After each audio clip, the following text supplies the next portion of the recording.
السلام عليكم ورحمة الله وبركاته. رمضان كريم. سو مقبول داوديال ميل كسات joogtaan kusoo dhawaada barnaamijkii sportiga kala socota YouTube channel kan kuleenahay Ibayos oo 7 maanta si aan koogi doonaa ciyaar la tababaraha kooxda kubadda cagta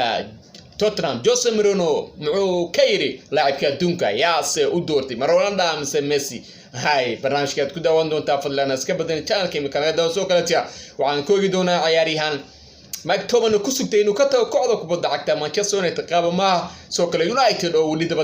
daba taagan ciyaaryahan Harry Kane iyo wali ciyaaryahan Sancho soo kale tii waxaan koogi doonaa kooxda Arsenal oo doonayso ciyaaryahan William oo qandaraaskiisa Chelsea ka dhamaanaya Yusuf ku biir doona ma Chelsea ba ma Arsenal ba mise waa kooxda kubadda cagta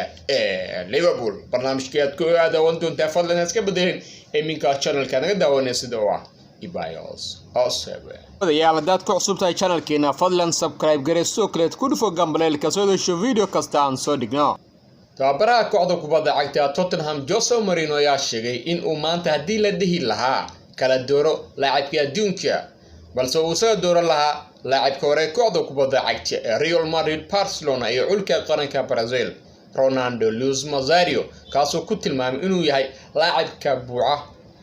qaab ahaan si walba ay noqotaba si walba hadii aad ogtid inuu yahay laacibka kaliya ilaa iminka soo maray kubadda cagta Ronaldo Luis Nazario ku guuleystay 2 koob oo adoon iyo soo kale tuu ku guuleystay koob kale oo fara badan oo la kala guuleystay kooxihiisa Real Madrid iyo waliba kooxda kubadda cagta Barcelona Ronaldo Luis Nazario ayaa inta badan lagu xasuustaa koobka 2012 ka dhacay dalka Japan aad moodaa inuu kula ugu dambeeyay kooxda sare yeelatay xulka qaranka German oo halkaas ka dhaliyay 2 gool oo caaqib leh ay kooxdiisna ku qaaday koobka weyn FIFA World Cup ama koobka adduunka hadalka ka soo yeeray tababarahan maxaa ay ka yirin labada cidig oo iminka adduunka ugu wanaagsan Messi iyo Ronaldo wali maysan ka hadleen balse maxay dhihi doonaan barnaamijkeed soo kale ka ogaan doonta ka soo baxa hadalada ama hadii ay ka hadlaan sida uu sharaxay ama wax ka yiri laacibka kubadda cagta adduunka oo Jose Mourinho uu siiyay Ronaldo Luis Nazario ama se Ronaldo giweyna dhan kale hadii aan eegno daawada ciyaaryahan William ayaad moodaa in qandaraaskiisa kooxda kubadda cagta Chelsea oo dhamaanayo xilli ciyaareedkan waxaana ciyaaryahankani doonaya kooxaha Liverpool iyo kooxda kubadda cagta Arsenal balse ciyaaryahankani ayaa damacsan ama jeclaan lahaa inuu sii joogo London kuna biri doono kooxda kubadda cagta Arsenal sababtoo ah wuxuu ku noolaa caasimadda dalkaasi tan iyo 2013 dhan kale hadii aan soo kale tio asxaabtana daawanayso ciyaaryahanka hore ee kooxda kubadda cagta Argentina Maradona ayaa sheegay in qaladadkii uu haysto ciyaaryahankii hore kooxda kubadda cagta Barcelona soo kale tio laacibka hore kooxda kubadda cagta Brazil Ronaldinho ay tahay mid qalada ay soo kale tio uusan mudnaan in cabsi lagu hayo soo kale tio la geliyo cabsi guri taasina waxay sharaf dhax ku tahay cidigan